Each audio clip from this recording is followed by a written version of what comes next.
आप सभी को मेरा प्यार भरा प्रणाम, सुप्रभात। स्वागत है आप सभी लोगों का मेरे YouTube चैनल आरती उत्तराखंडी व्लॉग्स में। तो दोस्तों, कैसे हैं आप सभी लोग? आई होप आप सभी लोग बढ़िया होंगे, स्वस्थ होंगे, और मैं भी एकदम बढ़िया हूँ।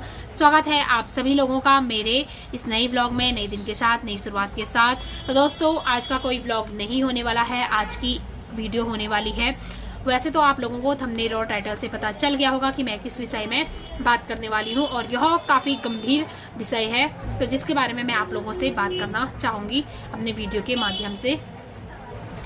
तो दोस्तों, मैं बात करने वाली हूँ एक नौजवान जो कि आर्मी में थे, जिनकी ड्यूटी जम्मू कश्मीर में थी और हाल ही में वो आजकल घर आए थे। तो उनके साथ कुछ ऐसी घटना हुई कि जिससे कि वो मतलब ड्यूटी पे दोबारा जा ही ना पाए। ऐसी छुट्टी आए वो कि दोबारा उनको ड्यूटी जाना ही ना पड़े। तो दोस्तों, ऐसा उनके साथ क्या हुआ, क्या नहीं हुआ, ये तो अभी जब जांच पड़ताल होगी तब पता चलेगा। लेकिन दोस्तों, ऐसी क्या मजबूरी आन पड़ी थी उनपे कि जो उनको आत्महत्या करना पड़ा। ये आत्महत्या है या फिर किसी ने उनका मतलब मर्डर किया है या उनकी हत्या की है, ये अभी कुछ भी क्लियर नहीं हो पाया है।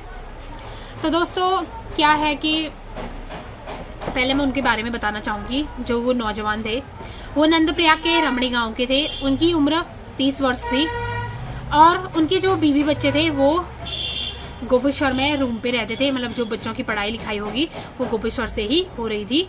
तो आजकल वो छुट्टी आए थे तो वो भी गोपेश्वर में ही थे। उनको लगभग 1 हफ्ता हो चुका था, तो वो गोपेश्वर में अपने बीवी बच्चों के साथ ही थे।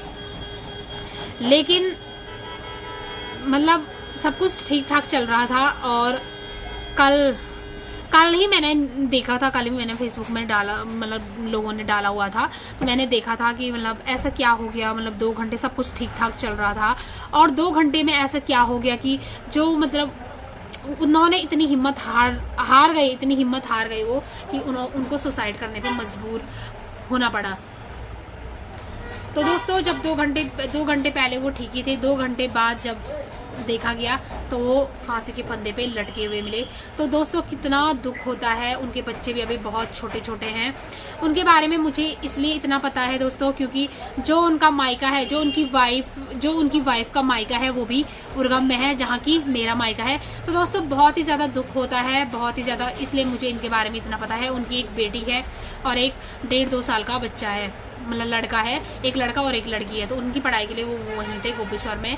तो दोस्तों, मतलब भरा बुरा परिवार था, और 2 घंटे बाद ऐसा पता नहीं क्या हो गया कि उनको फांसी के फंदे पे लटका हुआ देख के, मतलब उस पत्नी के दिल में क्या गुजरी होगी, उन बच्चों के दिल में क्या गुजरी होगी, और जब उनकी जो माता जी है वो सुनेंगे तो उनके दिल पे क्या गुजरेगी, वो तो क्या ही बता सकते हैं दोस्तों। वो तो वही लोग जान सकते हैं। हमें ही इतना हो रहा है, तो उन लोगों को कितना दुख हो रहा होगा, ये तो वही लोग जान सकते हैं दोस्तों। सबसे पहले मैं भगवान जी से यही प्रार्थना करूंगी कि उनकी आत्मा को शांति प्रदान करें, उनके परिवार को दुख सहने की क्षमता प्रदान करें। मैं भगवान जी से यही प्रार्थना करूंगी।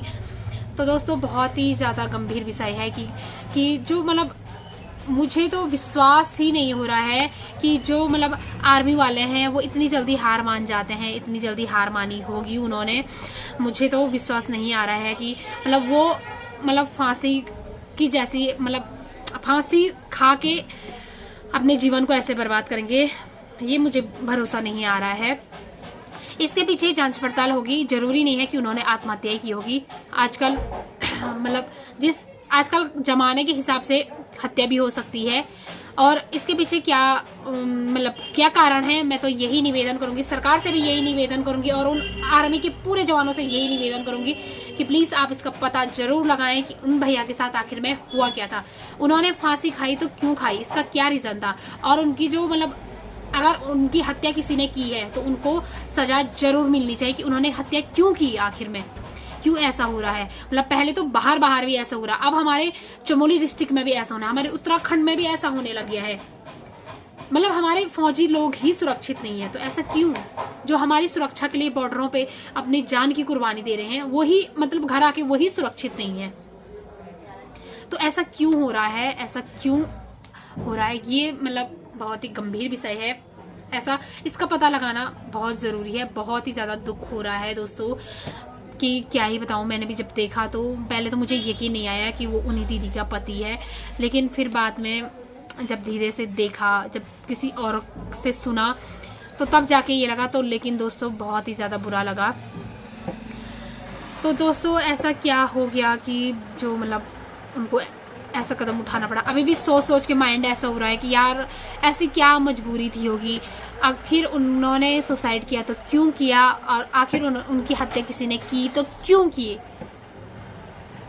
इतनी कम उम्र में, 30 साल की उम्र में, अपने इतने छोटे छोटे बच्चों को छोड़ के, अपनी बीवी को छोड़ के, अपनी एक अकेली माँ को छोड़ के, ना आगे है ना पीछे है, सिर्फ एक भाई है और एक बहन है। तो दोस्तों क्या गुजरेगी उस बहन पे, क्या गुजरेगी, और उस माँ पे क्या गुजरेगी जब वो अपने बेटे को ऐसे में देखेगी। वो बेटा जिनकी आस में वो कि मेरा बेटा छुट्टी आएगा, मेरा बेटा छुट्टी आएगा, उसकी आस में एक माँ की आंखें एकदम नम हो जाती है, लाल हो जाती है देखते देखते।